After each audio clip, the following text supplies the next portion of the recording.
Men have this idea that women want bad boys. Women say they want a nice guy. How true is that? Both of them are coming from insecure places, essentially. If you go into the dating scene seeking validation, the foundation of the relationship is not going to be very healthy. And so I don't think either of those are that great in terms of options for women. When a woman is in this place of a lack of self-worth, what sort of men do you see that woman gravitating towards? I describe it as queen and king energy and prince and princess energy. Princesses, they don't fully know themselves yet. She's desperately seeking for this love outside of herself to come and save her, to make her feel worthy of love, because she doesn't believe that about herself. So often women are comparing the men that they date to this perfect woman that they have in their mind. Not a perfect man, a perfect woman. This idealized person is based on her own projection of what it would mean to be the perfect version of herself.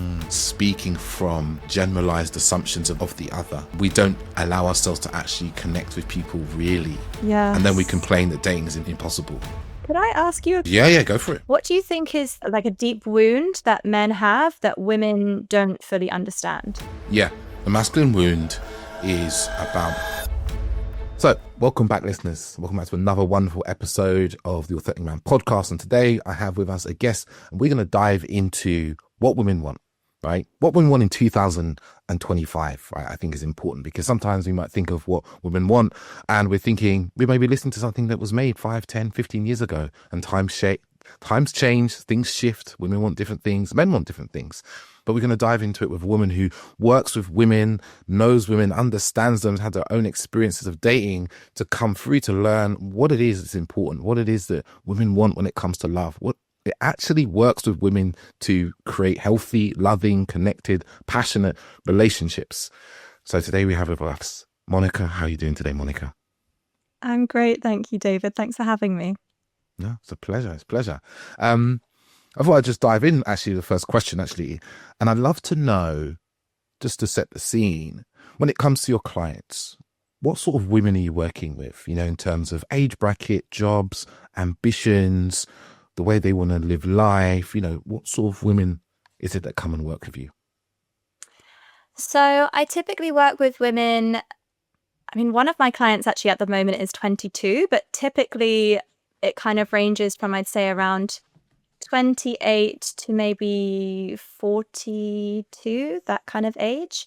And it's typically quite high achieving women, not just in terms of the jobs that they do, but also in terms of the work that they're willing to do on themselves. Because I think perhaps when people think of especially dating coaching, they might think it's quite surface level.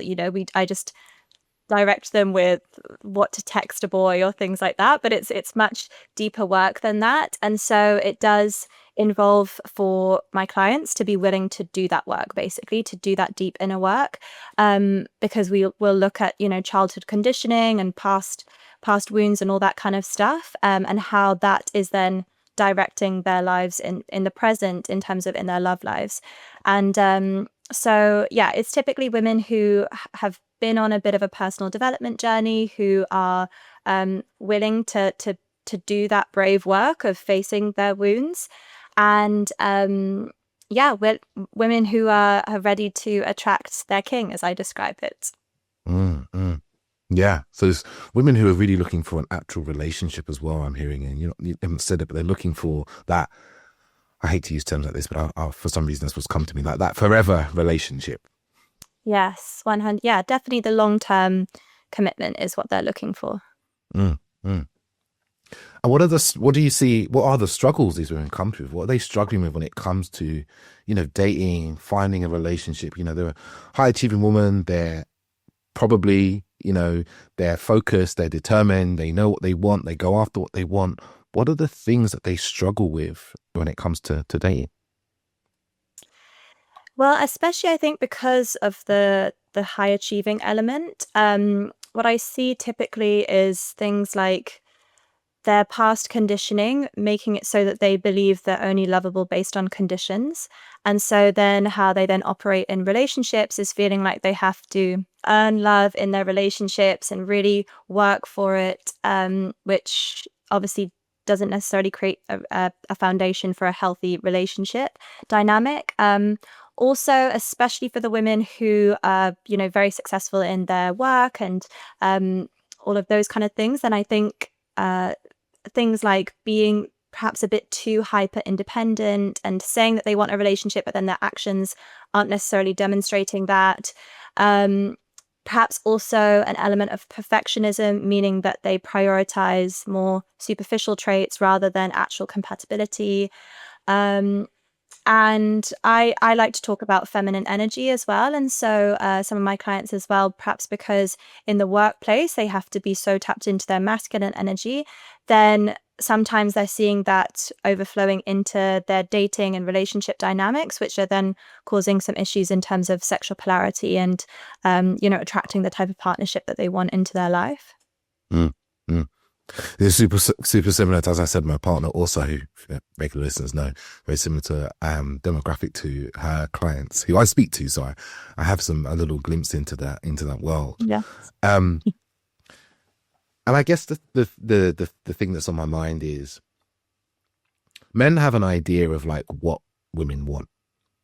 They have this idea, right? I did a poll recently on my stories on Instagram, and I set the poll up a little bit, not disingenuously, but I kind of only directed people in two ways. One was this nice guy who's willing to do, be nice to his woman, do what she wants, suppress his own needs and wants, and blah, blah, blah, and all this kind of stuff. But also just be nice and kind and gentle and thoughtful and all this sorts of versus the bad boy, the man who's got charisma, who is maybe confident with a slight tinge of arrogance, who, is on doing whatever the fuck he wants to do. Energy, we all know that energy of that person. And what I saw was a very clear split between women going, leaning more towards wanting a nice guy, right? Without some of the maybe self-abandonment and the emotional suppression and so forth. The women were like, that's what actually what I want. Whereas the men all believed what women wanted was the bad boy. Literally split down the line. When I looked at all the, when you flick through quickly the names, you're like, oh yeah, men have this idea that women want bad boys and women would say they want a nice guy. How true is that? I think it really depends where you're coming from with the behaviors, because in my opinion, both of them are coming from insecure places, essentially. Because if you don't have a backbone and you're just bending over backwards, people pleasing, then you are coming from an insecure place, essentially, of seeking validation, seeking for that person to like you, by being actually disingenuous to yourself in some ways. And the bad boy archetype, well, that's also coming from an insecure place, because if someone needs to operate from that place of this grandiose, like, or I'm dominant, I'm controlling, that also isn't grounded in, self-worth and knowing yourself. And so honestly, okay, so maybe between the two, maybe more women said about the nice guy, but I actually think that neither of them are necessarily the best type of partners to go for, because I think what's really important when you're engaging in relationships is to be authentically yourself, and and also to know your own worth as well. If you go into the dating scene seeking validation or seeking a sense of lovability from somebody else, then the foundation of the relationship is not going to be very healthy. And so when it comes to either of those, I don't think either of those are that great in terms of options for women. So yeah, I know that doesn't really answer the question, but that's my honest answer about that. No, and part of the poll, as I said, it was a bit of a publicity thing, because I know I'm in total agreement with you. I think both of those ways of being come from a unhealthy expression of something that's actually really valuable, right? I've been kind of coaching this idea with some of my clients over the last 6 months or so, which I kind of, at the moment, I'm calling grounded safety and edge. And grounded safety is like communication, presence, nervous system regulation, awareness, calm, all these kind of really lovely things, right? That are really actually attractive. On the other side, we have this edge, which is like charisma, fun, eroticism, play, leadership, direction, and a bunch of other stuff. You get the vibe. And the nice guys are like unhealthy expression of grounded safety. It appears that he's safe. He thinks he's being safe, but actually he's people pleasing. He's suppressing himself. He's untrustworthy in many ways because he's just going to say what he thinks needs to be heard. And then the bad boy is the kind of unhealthy edge because he doesn't know himself. He doesn't have any grounding. He is somewhat dysregulated. He's coming from his childhood wounds and so forth. And he's not really aware, and he can get into he can do things that are quite toxic and harmful. And I think both of those are unhealthy. And there's obviously the flip side, just like you were saying. I think the thing I find really fascinating was how men was so like, that's what women want. And what I found really fascinating, and I'd love to get your thoughts on this, is like, I think a lot of men have seen women, they've viewed men, certain men, as like, that's a bad boy. He's determined, he has drive, he has focus, he speaks his mind. And because they're coming from this super nice guy place of like, oh my God, I can't say anything, I can't speak my mind, I can't do anything. They look at that man that has, say, the drive, the focus, the confidence, and they see toxic elements that might not actually be there, but it's just because of the nice standing they're coming from that they kind of look over and they're like, oh, this man says outlandish things, but you know, he's attuned, so people are laughing along with it. So they look at that man and like, oh, he's a bad boy, so I need to be like that. And then they go the other way and they start being somewhat toxic, but they don't see the inner workings of the man who has that kind of healthy edge, because they don't know how to embody it, because it's the inner work that you pointed to before. I'd love to get your thoughts on that. Yeah. Well, I hope you don't mind me giving a little plug to my book, but I speak about, in my book, I describe it as queen and king energy and prince and princess energy. And essentially what I mean by that is that, so princes are going to attract princesses, and kings are going to attract queens. And princes and princesses, they don't fully know themselves yet. They are operating from a lack of self-worth. And so that's why they attract each other, because they're both seeking validation in perhaps different ways. But, you know, a princess, she's desperately seeking for this love outside of herself to come and save her, to make her feel lovable, to make her feel worthy of love, because she doesn't believe that about herself. And the same for a prince. You know, he's still seeking and searching. He doesn't know his purpose yet. And so he, you know, that's the type of guy that he feels the need to be super performative and you know, be the Prince Charming essentially, and also maybe, you know, sleeping around with loads of different women, the next shiny object, being super flashy with all of his things so that he can be recognized as enough. Whereas when you're in a place of the king and queen energy and you know your worth and you're operating from that place of having this full life, and then that's when you attract this healthy partnership into your life, because you've already formed that healthy relationship with yourself essentially.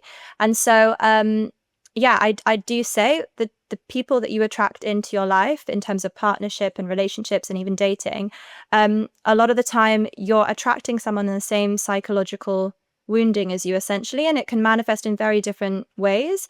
But, you know, so if you do find yourself dating certain types of men or certain types of women, look at your internal world, and it's not to place blame on yourself, but take some level of responsibility of, I wouldn't attract somebody, you know, if I was in a really secure place within myself, then I wouldn't attract somebody who, you know, is deeply lacking in self-worth and then is behaving in certain ways. And at the end of the day, we can't control other people. So it's look within first and look at your internal world, because that's something you can have some level of control over. And then you will see that reflected in your internal environment, including the type of men or women that you attract into your life as well.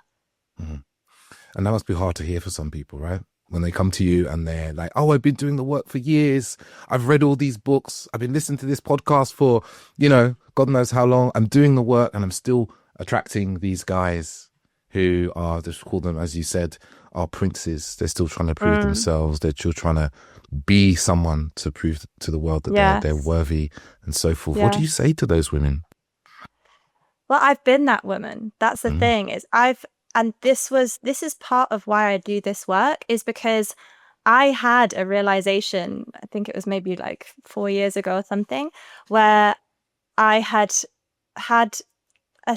in a different form, but similar sort of reason why things ended with somebody. And it was just this moment where I recognized the common denominator in this is me.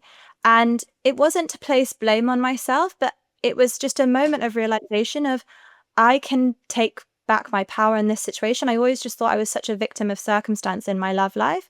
And in reality, we are powerful co-creators of our life, I believe. And so, um, you know, if we're operating from a place of victimhood, of I have no control over, the outcome of my life, you're actually totally disempowering yourself in that moment. And so I don't say these things to place blame or for somebody to think, oh, I'm this awful person and I'm never going to find love and blah blah. It's actually to take back your power and essentially recognize that you're not the victim of circumstance. And yes, I do believe there is an element of luck in terms of divine timing with things and stuff like that, but there is a huge amount that you can do for yourself to become an energetic alignment to the type of partnership that you want to attract into your life. And even just outside of a relationship dynamic, when my clients come to me and I can see that their energy is just depleted from dating, I don't even want them to focus on dating. I want them to focus on themselves and their own energy and their own levels of self-love, having this full life, because then you attract partnership into your life in a much more effortless way. When people are desperately like scrolling on the dating apps and just desperately wanting to find someone so that they feel enough, I don't even want them to go on dates. I want them to focus on themselves. And because that's where your real power lies. Your power doesn't lie in trying to control all your external world. It comes from you looking at your internal world. Because our external world is a reflection of our internal world, ultimately. 100%. 100%. And I love what you said there about victim of circumstance. I listened to a podcast, I don't know when it was, maybe 6 months ago. It's on Chris, on Modern Wisdom. It's about agency. And I very rarely listen to his podcast. I'm not a massive fan of it. But he had someone on there and I can't remember his name. I blame it the fact that I've got a small child. I can't remember anybody's names anymore. But he talks about agency and this difference between people who go through the world and they will speak into the fact that the world, stuff is happening to them, versus people who move through the world who are like, they are happening to the world, right? They're happening in the way that you said, like being a victim of circumstances, like the world is happening to you. Like I keep meeting men who don't want commitment, for example, right? Is in my eyes, is a statement of a victim of circumstance, right? Instead of I am creating the man, I am creating myself to be the woman or man that my ideal partner would want to be with. Yes, just that slight difference. And I think we are, in this modern times, everyone speaks from this kind of victim of circumstance. So many men I speak to are telling me how dating apps are rigged, no one wants commitment, no one wants anything real anymore. Women are just obsessed with men with money and good looks and height and all these things. But no one wants to really take responsibility. What no one, most people do not want to take responsibility for who they are and how they're showing up and why that's impacting their dating life. After my big statement there, I guess the question for you is, since I mentioned looks and height, how important are they? Because men obsess about these things, right? Men really obsess about height, looks, money, penis size. Those are the things that men obsess about when it comes to dating and relationships. They do. They don't say the penis size one unless you get them in a men's circle to talk about sex. And I'm asking you, like, honestly, from the women that you work with and women you've worked with, maybe even discounting what the women say, but looking at what they actually do and the men they actually gravitate towards and the men they actually end up in relationships with, are that trifecta of money, looks, and height important? I guess it depends what woman you ask. But with the type of women that I work for, I mean, never has it come up, oh, his penis wasn't big enough, so I'm not going to take it. Never, just putting that out there. I have heard some women in terms of height that they want a guy who's taller than them. Um, that being said, I think at the end of the day, really, people just care about how you make them feel. And Mm, so I think the height thing, for instance, or even just like physical, how your physical body looks, stuff like that. I think a lot of that is to do with the fact that women are drawn to a man who they might associate with being a protector.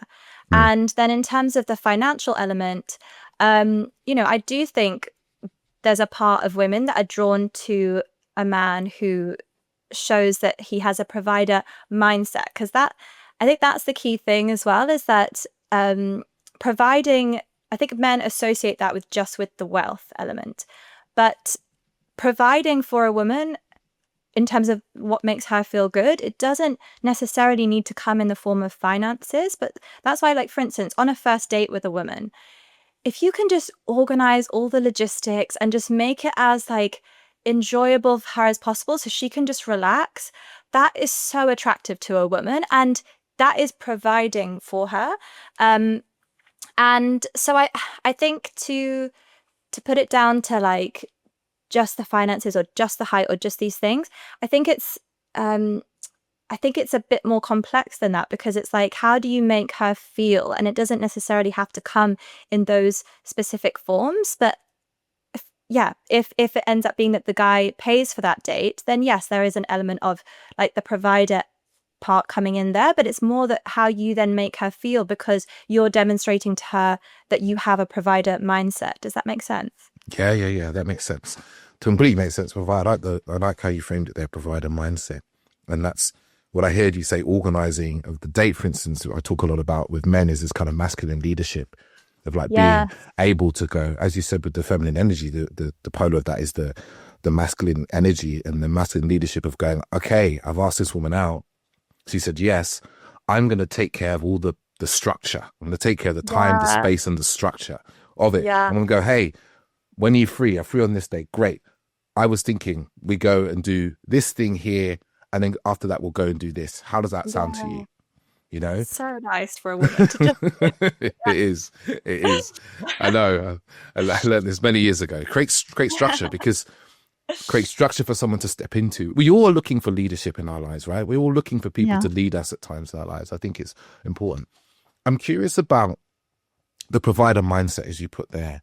What Mm. else do you see from the women you work with and your experience and so forth is part of this provider mindset? Because obviously, like you said, men think of provision very incorrectly as just money. Like money is the only thing. But the provider mindset, what I'm hearing and what you're saying, is a much larger energetic space. I'm curious, what else kind of do you see goes into the provider mindset? Yeah, providing for her well-being in all ways, basically. And I think the key element here is wanting to, because you genuinely want the best for her well-being. Because there's a difference between, for instance, a man can, this is why also with my clients, when they say they want like a wealthy man or things like that, I'm like, well, what is it that you actually need below that? Because a wealthy man, it doesn't necessarily mean that you're going to get financial safety with him. Mm, So, in terms of providing, like this, wanting to provide for a woman is very different than doing it because you have to, or because it makes you look good in front of other people or things like that. And I think you can tell that difference just based on how they, I guess, the consideration for your well-being, even just little things like, yeah, like when you're messaging a woman, for instance, just having consideration over, okay, I'm not going to take 3 days to reply to her. Okay, even if you're busy or something, if you're busy throughout the day and you're not going to be able to reply to her until the next day, just message and say, I've got a crazy day at work at the moment. I'm going to message you tomorrow, but I'm looking forward to chatting to you tomorrow. Just those kind of things that for me, that is providing for her well-being, because she's not going to be sat there wondering, does he like me? Does da, da, da, just, yeah, that extra level of consideration for her well-being. And just, yeah, as I said, in terms of the date, just having the consideration of I just want her to have the most relaxing time and she can just fully enjoy herself. So, organizing all the the logistics of the date, things like that. If she, I don't know, if she's not feeling well or something, then maybe like sending her a care package or just those kind of consideration things that just show that you genuinely care about this woman's well-being, rather than just trying to get something out of her, like, I'm just trying to sleep with her by the end of this or something like that. That's what I'd say around provider mindset. So I'm hearing it's like, it's not just the provisioning and providing in this traditional sense, and even the leadership, as masculine leadership. There's the energy that it comes from. Like, is this energy from a kind of, I care about this woman and their well-being and what she needs and what's good for her, and also that's a kind of, to me in my world and how I explain this to my clients, that's a kind of feeling and awareness exercise. It's like, what I know about this woman, she's not feeling very well. What am I going to use my awareness to do with this? Like, she's not feeling very well. Do you know what might be really beautiful for her is me to send her, so very British of me, I'm going to send 5 packs of Lemsip. Yeah. And I'm going to send over some chocolate and whatever. Like, we're going to send it to her place. Right? If we know what it is. That's that, taking the information we have, using discernment, using our kind of feeling capacity of like, what would bring her to a deeper state of care and love and feeling of being nurtured in that moment. And that would be to support her in that way, and taking that action and not second guessing in like, oh no, what's she going to think of me? She think I'm trying too hard? Is she going to reject me if I do this? That kind of thing. Plus, you talked about the well-being, but it's not just kind of a physical well-being. When you mentioned the, considering, knowing you're going to be busy and just sending a message and go, hey, I'm really busy right now, I'll get back to you in the next 48 hours, is considering her emotional and mental well-being and how your actions are impacting her, right? So you're tending to her emotional and mental well-being in the tiniest of ways, right? Because as a man, he's used his awareness and his feeling to go, this will support her in just having that calm, easeful nervous system and not be feeling like she's left hanging, like grasping, wondering when I'm going to get back to her. Exactly. Because I think, in my opinion, the primary need of a woman in a relationship is safety. But I think a lot of men will interpret that as safety and perhaps the way that a man would understand it, of no one's going to come beat me up and no one's, a saber-toothed tiger isn't going to come after me or something. But for a woman, emotional safety is such a big priority. And all of those micro actions that a man takes in terms of like consistency, for instance, if you ask women, that is such an attractive trait in a man, is when he's consistent with you. And taking actions as well. Something that I say actually is, if a man is not, so words, anyone can say words to a woman, to anyone obviously, but then in terms of the actions, if you see that a man is taking an action towards your well-being, and in a sense it's not the easiest option for him, like it kind of puts him out of his way in some way, that's when you know that man is really interested in you. Because with those sorts of actions, that's the stuff that really creates emotional safety for a woman in a relationship. I think maybe men, because of a man's association of what it means to feel safe, then maybe they underestimate how important those micro things are for a woman in a relationship, or even in a dating scenario. Yeah, 100%. I was actually talking to one of my groups I'm running last night, and we were talking about safety. And I said, for men, we think about, if you ask the man, when was the last time you feared for your safety, your physical safety? Most of us men would go, we'd probably like fish out something that happened 2, 3, 5 years ago when we were like in somewhere where there was we were at a sports event and suddenly there was a stampede, or we were in a country where we felt like a little bit unsafe, And if you ask most women, they would probably tell you something that happened in the last week to 2 weeks to month, 100%. right? Where they Yeah. were somewhere dark, they weren't really sure it was, a parking, some parking place, some weird man was looking at them, they felt they were being followed, they were on Instagram and someone sent them a strange message, these sorts of things. And it's this understanding as men that a woman's safety and her sensitivity to safety is Yes. far more heightened than a man's is, because we are not worrying about our physical sexual safety day to day. We're not really thinking about being emotionally abused or spoken to in ways that are detrimental and so forth, generally day to day. That's not something we're really considering, right? Unless we are, maybe if you're from particular races and so forth, but on average, it's not something we're worrying about. Exactly. And even, I really believe that generational trauma is imprinted in our DNA. And so if you even scan as far back as like my great great great grandma and things like that, the stuff that she would have had to encounter because of men, and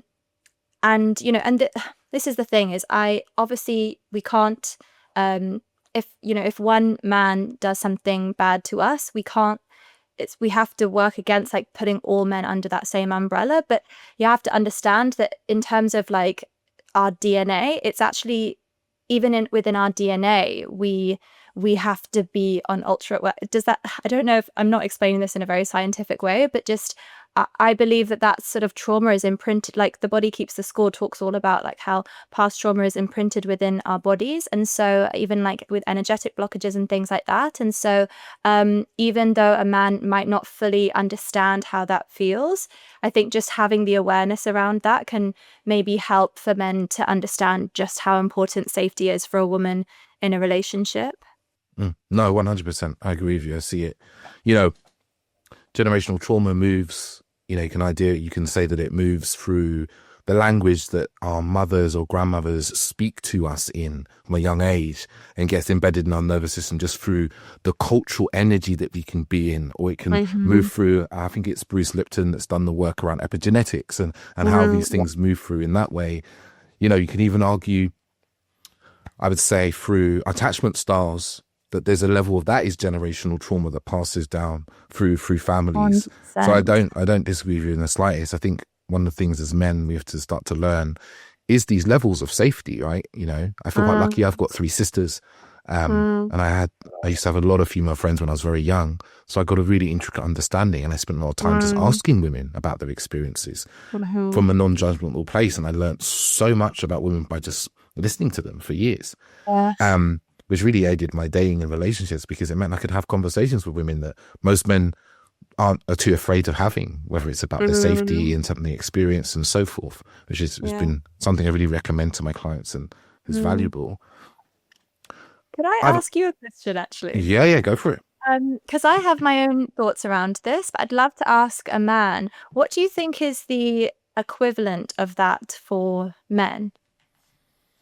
So what, safety? Like, something that women maybe don't understand, in terms like a deep wound that men have that women don't fully understand. Yeah, it's very easy for me to answer this.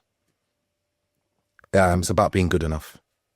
The masculine wound is about not being good enough. Not every single man, but to some degree, every single man I coach and work with, underneath the layers of the fears and worries that they have, the ways that they act, the things that they do, even the times when, I'll give an example, inside of the kind of provider mindset you mentioned, a man wants to ask a woman out on a date. They've been texting, they met at some bar, they've been texting, he wants to ask her on a date, but he does it in a really tentative way, right? It feels very non-masculine, it feels very roundabout, like, hey, I was wondering if you're free, would you like to maybe meet up and do something, sometime in the future, which feels like the flattest way to ask a woman out. And she goes, yeah, cool. And he goes, oh, what would you like to do? Right? And she's like, I don't know, what would you like to do? And he's like, oh, well, only if you want to, we could. And he gets into that kind of like long drawn out painful experience that we've all been through at some point, right? Now, it might seem like that guy is maybe lazy, right? Doesn't know how to do all, just it can come across as laziness of wanting to put the emotional labor onto a woman. Wow. But I've spent enough hours in coaching sessions with men to tell you the root of that is a feeling of not being good enough. The feeling that his choices and decisions that he will make won't be good enough, and she'll say no, or he will reject it. Or that if he does put himself forward, put an idea forward to say, I don't know, for some reason, go-karting coming to my head. Let's go go-karting next week, Wednesday or Thursday, which one are you free? That she'll be like, I don't like go-karting. And then that will be a reflection of his good and not good enoughness.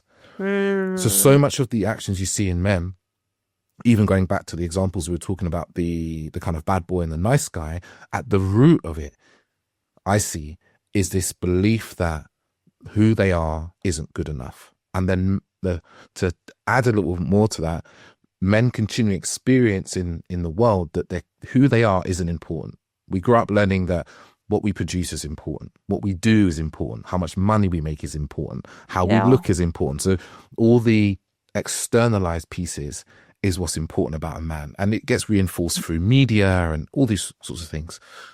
So this wound is just kind of continually pulled open. Some men end up a lot of the time operating from this space of who I am isn't good enough. Yes. To the point where if they meet a woman and the woman's like, I like you for who you are. I don't care about your money. I don't care about your job. I don't care about your car and your house, but I like you and your character.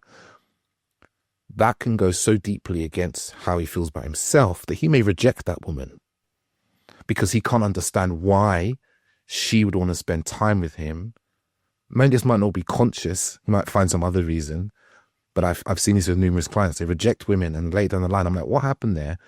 And then we get into it and we dive in for 90 minutes, questions and all sorts. And then they're like, oh, I couldn't see why she would like me or find me valuable because I couldn't do anything for her because she had everything, or she told me she didn't need these things. Wow. Well, thank you for sharing that. I feel like, almost a bit emotional actually hearing that, because I just think it's so important for us women to really understand that, because definitely in relationships as well, so much conflict comes from this of, it it can feel too much for a man to feel like when a woman expresses, oh, you didn't put the dishes away again, or whatever it could be. And then he's not interpreting that as you didn't put the dishes away. He's interpreting that as you're not enough. Like, you failed again. You did it wrong. And I think, women need to understand that more, especially when it comes to, conflict and things like that. Just really understanding how to articulate things in those kind of situations and really understanding how things can be interpreted by men because of this deep-rooted wound below the surface. So thank you for sharing that. No, you're welcome. It's really important, and it goes both ways around kind of women's safety. Is like how we can speak to each other from a place with consideration of the other person's wound. Yeah. And I want to add in something because I can imagine hearing the listeners already going, yeah, but that doesn't excuse this behavior and that behavior. And I was like, no, it doesn't. But it means that you can just adjust yourself sometimes in the same way that, let's talk from a race point of view. I think people can understand that, especially, of what's gone on in the world in the last kind of 5-10 years. We now have this new awareness of what it's like to be a brown person or a black person or a trans person, right? So if we encounter one of these people, we take into consideration what we know of their experience. And we might just adjust our language a little bit, or how we respond to them, and how we might be mindful with someone's pronouns, or mindful about the assumptions we're saying about them. And we'll speak to them from a place of care, compassion, and consideration. And I think inside of relationships, inside of dating, this is something that we've really, I don't know if it's really been there. It's there in parts, but we spend so much time speaking from generalized assumptions of negativity of the other that we don't allow ourselves to actually connect with people really. Yes. And then we complain that dating is impossible. Yes. And then we're projecting onto the... Actually, I assume you know the work of Alison Armstrong? Yeah, I'm actually speaking to her in a few weeks for the podcast. I think she's so amazing. And one of the things that she speaks about is how so often women are comparing the men that they date to this perfect woman that they have in their mind, not a perfect man, a perfect woman. And they assume he should be doing things in this way. But actually, this idealized person that she has in her head a lot of the time is based on her own projection of what it would mean to be the perfect version of herself, of a woman, essentially. And so understanding those differences of like, there is so many things that men can do better than women, and so many things that women understand better than men. And that's the beauty of this world that we live in, is all the different flavors and gifts that we all bring into the world. And so just recognizing, like, make sure that you're not comparing your partner's behavior to this perfect version of a woman, essentially. Yeah, I think that can also help with conflict sometimes. Yeah, definitely. Yeah. Comparison, I see that a lot. I'm going to change a slightly different direction, because I'm curious about the kind of nitty gritty of what are men doing wrong? What are they doing that makes them unattractive in the dating world? Because I think the majority of men, and I know, I don't even need to say I know the majority of men have no idea why they're unattractive, why they are undateable, right? Why women aren't interested in them, why they do feel invisible. So I'm curious, from your standpoint, from your experience, what you see from your clients and from your own experience, like, what is it the men are doing that makes them unattractive? I think a lot of it comes down to this misunderstanding of what it means to be in your masculine energy.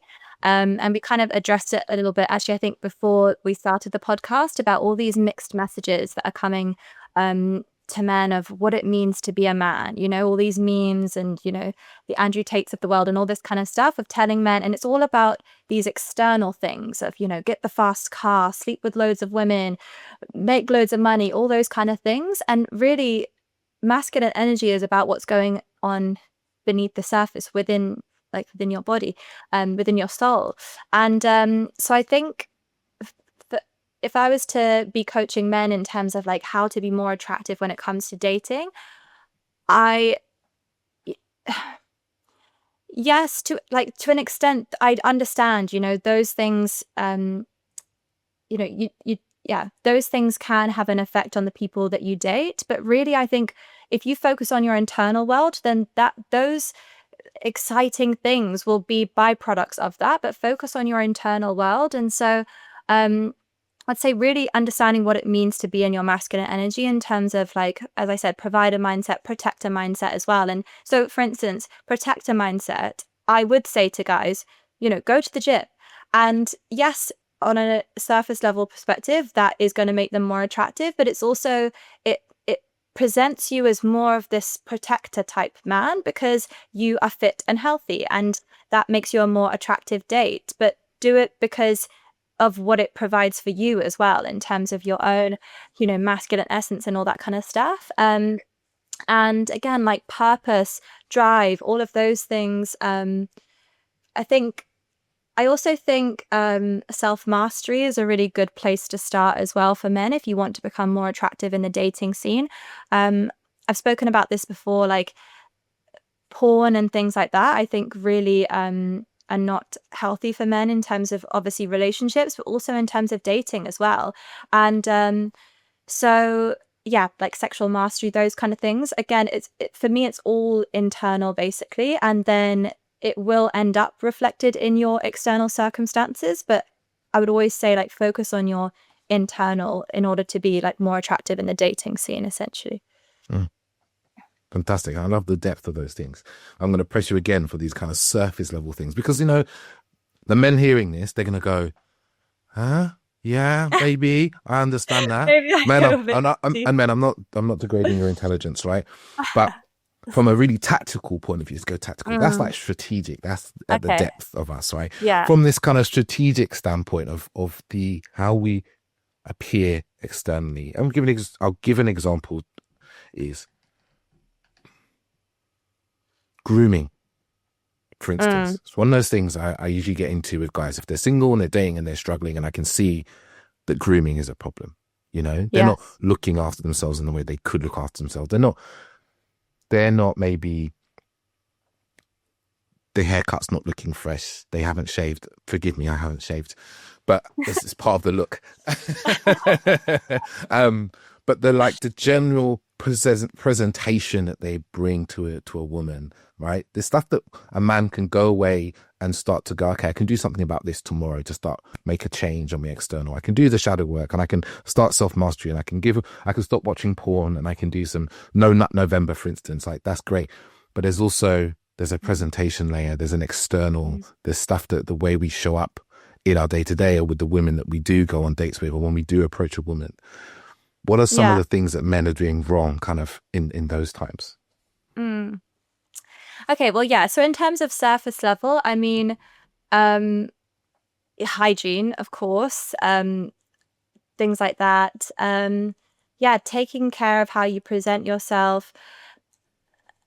But again, okay, sorry to bring it back to this, but I also think that comes from a level of self-respect, like, if you respect yourself, you're not going to wear clothes. You're not going to go on a first date in clothes that have holes in them or stains all over them, because you respect yourself more than that.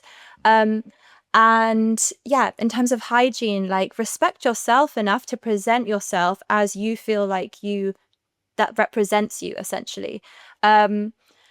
So yeah, of course, like, taking care of the way that you look plays a role in that. And yeah, I do think working out, again, not just for how it looks externally, but also for what it does for you internally, in terms of your testosterone, things like that, lift weights.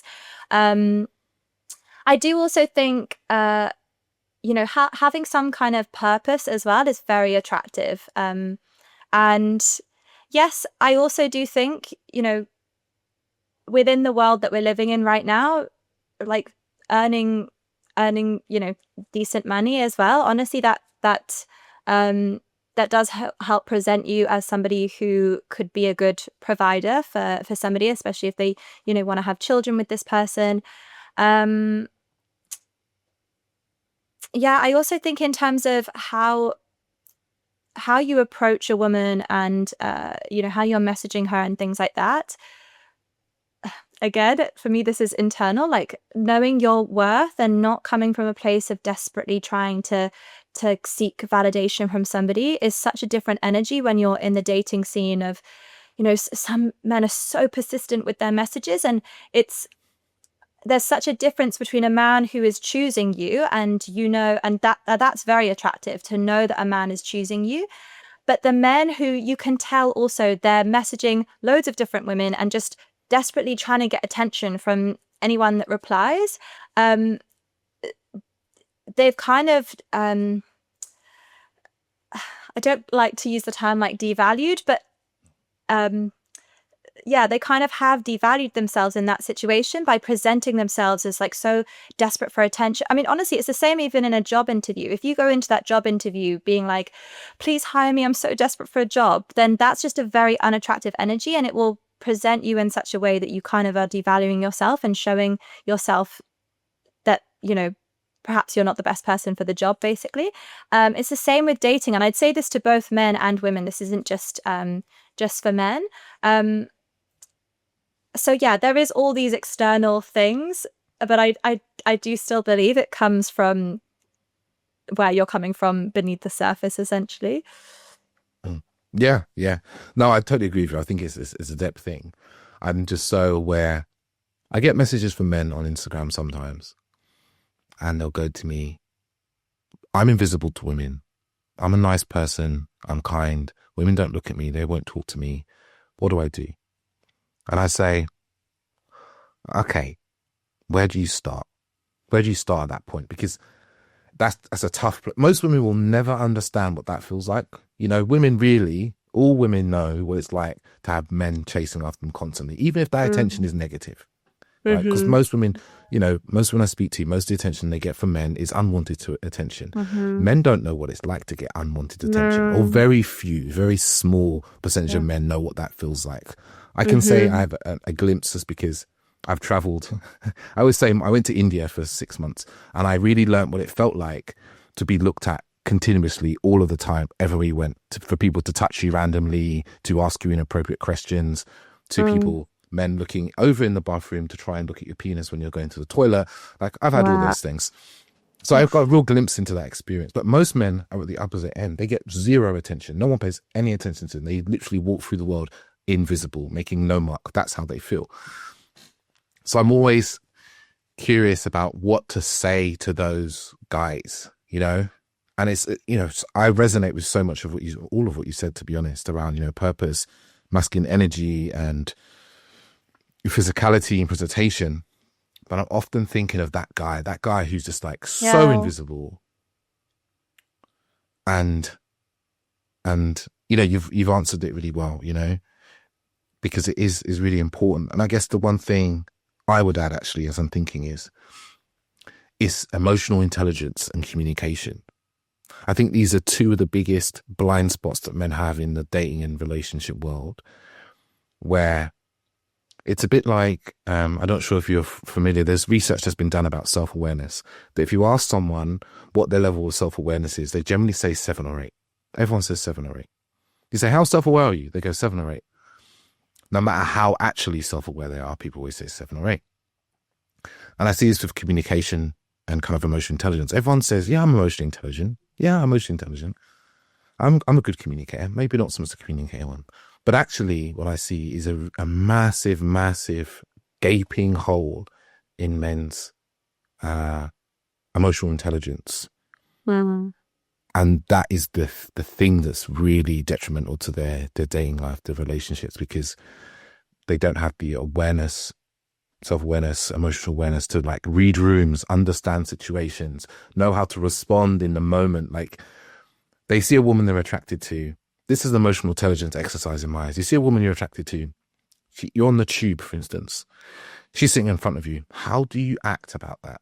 Are you able to stay present enough that you notice when you find yourself staring longer than you should? Because, you know, our mind does wander into the staring. Are you able to go, okay, I'm going to look once or twice. Maybe she's looking at me. I'm just going to check, you know, if she's looking at me. She's not. Nope, she's not looking at me. She's definitely not looking at me. I'm going to look away. I'm going to look somewhere else. I'm going to read my book. I'm going to look at my phone. What I think too many men fall into is that they don't have the self-awareness and emotional awareness, i.e. they don't know what it feels like to be her, to have this man standing and staring, mouth open, because he's lost all presence and he's just in his mental picture and he's just in the trance of looking at a beautiful woman and just kind of like staring weirdly at her. And he doesn't realize what he's doing. He doesn't realize what it feels like for her. And I see that as like an emotional intelligence piece, because it's knowing the impact and of you and how you're being. And I just see this gaping hole for so many men around communication and emotional intelligence. And I think those men, I've kind of gone off on him on here, but I'll keep going. Those men often will point to the very things that we mentioned before. Like they'll be like, oh, it's because of money. It's because of looks, because of my status. Why women aren't interested in me. And actually the reason why is, in my eyes, is generally because you can't communicate. Your emotional intelligence is low. And I'd probably add in one more thing, is your life is not an invitation. Your life, the life you live is not an invitation to a woman. You know, you touched on this earlier today. When we live full lives, you talked about your female clients. When we live a full life that we love, that we enjoy, we become attractive. But if your life, and this is men, I'm talking directly to you. If your life is Netflix, video games, porn, sitting at home, not doing anything, no pushing of your comfort zone, no doing anything that's particularly exciting, living a life that is small and is shrinking, no woman will feel that that is an invitation, right? No matter how healthy and unhealthy, no matter how her self-worth is up or down, women will not feel that as an invitation to be like, I want to be in this man's life. And it doesn't cost money necessarily to have a full life, right? Friendships, hobbies, communities, all these things. But it takes courage. That's what it takes. Yeah. It takes courage. Exactly. Yeah, I'm so glad you addressed that, because I was thinking when you said that, I was like, I do really want to speak to, if there is a man listening to this at home who does feel invisible, I do want to speak to that person. And I do feel like a practical way to deal with that is just get out there, push yourself through your comfort zone, put yourself in situations where you don't know people, join communities, and be around attractive women. Obviously, you can't necessarily pick that, but say running clubs, there's going to be attractive women there, those sorts of communities, so that an attractive woman doesn't seem like this like ethereal being to you. Because also, in terms of dating, if you really want to be the sort of man that can date a woman who you find really attractive, you need to be an energetic match to that person. And I don't mean that you have to be, this like 12 out of 10, whatever, but you cannot be around that woman and feel so nervous talking to her that you're not being authentically yourself in that situation, because then you're not an energetic match to her. So that doesn't mean you have to be exactly the same level of attractiveness or whatever, but you just have to basically be able to be authentically yourself around that person. And like anything in life, that if you want to go for a goal or a dream or something, that takes incremental steps of pushing yourself out of your comfort zone. And that is the same with dating as well. And with my clients, for instance, like I actually encourage them to put a lot more emphasis on dating offline as opposed to online. And part of that is putting yourself in situations that maybe it will make you feel a bit nervous, going to events where, networking events or business talks or things like that, where you don't know anyone. That is a little bit nerve-wracking for some people. But then I do believe that the universe rewards the brave. So the more that you push yourself out of your comfort zone, the more exciting opportunities will come into your life. And this is obviously in general, but as you said, that then makes you a more attractive person because you're living this fuller life. Whereas, for, as you said, if the closest contact that a man has to a woman is through porn or something like that, then of course he's going to have social anxiety being around a real woman. And so a way to condition yourself out of that is firstly, like, do what you can to stop watching porn, because then you'll stop the association of like, this is what women want, or this is acceptable to, this is, what women are going to be attracted to, or things like that. And then just start going out into the real world and just experiencing real women and, socializing and just, pushing. And I get it. It's scary. Like whenever I go to events where I don't know anybody, I'd count myself as like quite a confident person, and I still get nervous about it. But I now know the feeling that I feel after I've done something that makes me feel a bit nervous. And so I kind of thrive off those kind of experiences now, because I love the high that I get afterwards of being like, yes, I totally sober, confidently operated in that situation. And it does help you grow in confidence. And so for any men that do feel, lonely and like they're not seen by people, I think recognizing that it's not personal to you. It's just put yourself out of your comfort zone, and then that will really help with your confidence and how you operate in the world at large. So hopefully that helps them.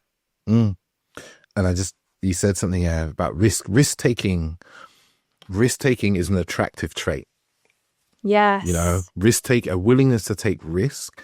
Men listening, this is a highly attractive trait, right? Because ultimately, there's the research done about this and why it's especially kind of in the early beginning stages of dating, reasonable risk taking is attractive. I'm talking about you jumping out of a building to land perfectly in front of that woman you've been looking at from across the hall at work. And risk taking is saying hello. It is going over to the woman that you do fancy and going, hey, how are you doing? It is like those little things, because it shows that for a woman, and you tell me if I'm wrong here, if you're a man who's willing to go after what he wants and take the risk with to some degree, his reputation, his own self-worth, to take a risk to go after what he wants, that is attractive, because those are the same men who are ambitious, who create the resources in their life, because They go after what they want. They take the risks. They look at the permutation and the probabilities, not necessarily from a point of view of like, oh, it's more probable she's going to say yes, but my point of view of what's the downside? If I go and talk to this woman over there at the bar, the downside is she doesn't want to talk to me. Life goes on, right? There's a huge upside. You get along, you get her number, you get married one day and you have 15 wonderful children or whatever it is that you want to have, right? That's a very attractive trait because it shows a level of being able to kind of, again, I'm back to awareness, be able to look at the situation and go, what's the truth here? What's possible here? Instead of the overthinking that so many of you men get into, which is, I can't go and talk to her. If I go and talk to her, she'll reject me. Then that means this about me and this and blah, blah, blah, blah. And you completely ignore the upside. Because, if you know entrepreneurs, I know entrepreneurs, to some degree, entrepreneurs are all delusional. Mm-hmm. We're all delusional. Some of the most, none of my friends who are most successful entrepreneurs, they are delusional in all the right ways. They believe in the thing they're doing, and they talk to you, and they're so convincing, and they're so inspired, and they're so passionate about what they're doing. So it's like, men, can you start to embody that about yourself, so that when you go and talk to a woman about who you are in your life, she feels the passion. She's like, oh my God, this man's so interesting, because he talks from a space of life, of this energy for life. Yes, totally. And, obviously my clients are more female, and one of their complaints is that, men just don't approach women so much anymore. And I do understand why that's happened. Some of my male friends have said they're worried about being called predators by just approaching a woman because, I guess post-pandemic and post-Me Too movement, it does make sense. But in the same way that I say to my female clients, because most people are staring at a screen these days, for you to just have eye contact with a man is going to signal to him that you're interested. And that actually puts you way ahead of the majority of women in terms of ability to connect with somebody offline. And in the same way with men, because so few men are approaching women these days, it really puts you in such a great position. If you're confident enough to approach a woman, that's quite a rarity these days. And so you've just made yourself so much more attractive just based on the fact that you even approached. Now, I also understand, I hear these horror stories about men that approach women and then the woman like freaks out and stuff. And so I understand why that also puts men off approaching a woman in case she does anything like that. But for the most part, I think if it's a woman who, a kind woman, then I like to think that she would at least say, oh, thank you so much, but I'm not interested, or I have a boyfriend, or whatever it might be. So just having the bravery to do that, I really think it's going to make you seem even more attractive, to be honest. Yeah. 100%. It makes such a difference. Like you said, the risk taking, the confidence, because that's what ultimately is really, really attractive, right? It's his confidence, a man with confidence. 100%. And you only grow in confidence by pushing yourself out of your comfort zone. And it doesn't have to be, as you said, it doesn't have to be jumping off of a building or something like that, but just, these little incremental steps, will really help you grow in confidence just as a person as well. I think with a lot of the work that I do, obviously it's to do with dating and relationships and stuff, but it's really to do with your relationship that you have with yourself and what you think of yourself. And so even just doing those things, it's not, okay, yes, a beautiful byproduct could be that you get to speak to this amazing woman, but it's more about like your relationship with yourself. And the more you grow in confidence, the more you like yourself and the more you love your life. And just everything just gets more positive and exciting. Amen. Amen. I want to ask you one question before we finish up, actually, because you touched upon it there. And it's one of these questions that I see often come up in places. It's like, what are the signs? What are the signs that a woman gives to a man that he's interested in her? In the real world, in real life, we can't talk about online dating because it's not that interesting. But in the real world, you touched on one before. But say a man is at an event, networking or dating event, and the woman's interested in him, what signs is she kind of sending his way that he should look out for? I mean, honestly, I do feel for men with this because I think it's so subtle. And honestly, like I joke about this that before when I fancied someone, they would be the ones that I would just be looking away. I'd be so shy. But then the ones that I didn't fancy, I could easily like talk away to them and stuff. So it is quite confusing. But I do feel like eye contact in itself says something. And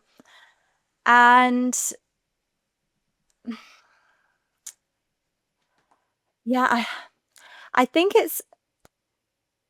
I do think it's quite difficult and it's quite complicated for men because like I've noticed this myself, for instance, because I feel like I talk to men and women in the same way. And then sometimes if a man might interpret that differently than say the woman would, because maybe like he feels some sort of sexual attraction or something, but I don't realize that that's happening.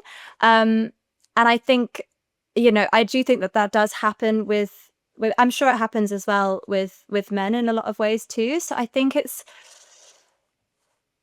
really hard to say because I don't think women are as upfront about this kind of stuff. And to be honest, I also think this is to do with the fact that like women, we don't typically do the approaching. So there can be subtle signaling and things like that. But like I have a lot of respect for men that come over to women and introduce themselves and, maybe ask for their number or things like that because it's so nerve-wracking. And so, but then for men, they've, done it more times. So again, they've like built that muscle and they, they feel more confident with it. As a woman, there's some women that feel very confident with that kind of stuff, but then other women, honestly, myself included, would get so shy about that kind of thing, and it's so stupid. But I think it's just because we haven't really done it as much. So yeah, I know that's not a very helpful answer. But I mean, yeah, I think eye contact definitely is a powerful way that women can demonstrate that. But not all women will have the confidence to do that. So, yeah, sorry, that's not a very helpful answer, to be honest. No, it's What eye do you contact. think? It is really, and I wasn't asking to confuse you, but it is a really, it's a very tough one. Yeah, There's books, there's like books, researched scientific books written on this topic, and it is this really subtle way, and there's lots of small nuances, but it is a very tricky thing sometimes. I think sometimes, as men, it's a tricky. We're between a rock and a hard place a lot. We're expected to make the move, but if we make the move with the wrong person, then we can feel like we're the scum of the earth in that moment, or if we do it in the wrong way and so forth. But I feel there actually is still a lot of room for us to maneuver, man. I'm not giving you an excuse to just give up because it's not how I work with my clients at all. But eye contact, as Monica said, is the one you want to look out for. If someone looks at you, if she looks at you, she smiles at you, then that's like, yeah. fucking come over now. Yeah, that's a big signal. Yes, 100%. Because as I said before, the majority of the time, women don't signal. So if they're, looking at someone and give them that smile, yeah, you're good to approach. You're good to go. You're good to go. It's a big signal, but it is tricky. But don't always look out for the men. Sometimes, I always believe in this, is believe in the power of your personality. That you can go over there, and if someone hadn't noticed you by what you say for 5 minutes and who you are, your energy, that you could convince them that you're definitely worth time to be around. And it's fortune favors the brave. Yes. And try to get to know her as well, because I sometimes hear that men, when they're nervous and approach, it's almost like they're performing and trying to show this is how amazing I am. But at the end of the day, how you make that woman feel, and if you make her feel special, if you make her feel like you're really interested in her, that will go a lot further than you being like, look how interesting I am, So that would also be a tip when you do the approaching. Of course, be yourself, but don't feel like you have to overly perform or overly showcase yourself, because really I think the most attractive thing for both men and women is how you make the other person feel about themselves. Yeah, amen. That's massive. Makes a huge difference, that, man. Remember that one. Monica, thank you. It's been a really insightful, wonderful conversation from my side. I really enjoyed it. I love talking about the intricacies of dating and how men and women connect, and the kind of myths we hold, because we have so many myths of each other without really spending the time to be curious to understand. And we really debunked a lot of those and got deep into understanding what women really want from a man, and what men are really afraid of, and what women are afraid of, and what women really need from men in their lives. Where can the listeners hear more from you, work with you, and also your book as well? Where can they find that?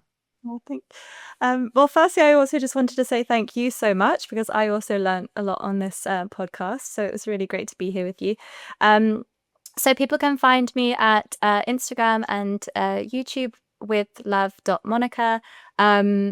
TikTok is with love.monicawadwa. My website is monicawadwa.com, and my book, which is here, you can find on Amazon. It's called Queen Treatment. Fantastic. Well, thank you, Monica. Thank you for today. Listeners, if you've listened to it this far, then there's probably someone in your life who also needs to listen to this episode. Share it with them. Let them know. Share it. Send it to a man. Share the love. And let us know below, if you're watching this on YouTube, let us know below what you think, any questions you have for us. And if you're on Spotify, there's a little comment section now in Spotify, I've noticed. So feel free to leave a little comment below, a little question that maybe we didn't get onto that you'd love answered by myself or Monica, and we'll get back to you on that. And all there is to say for me, listeners, thank you, and ciao.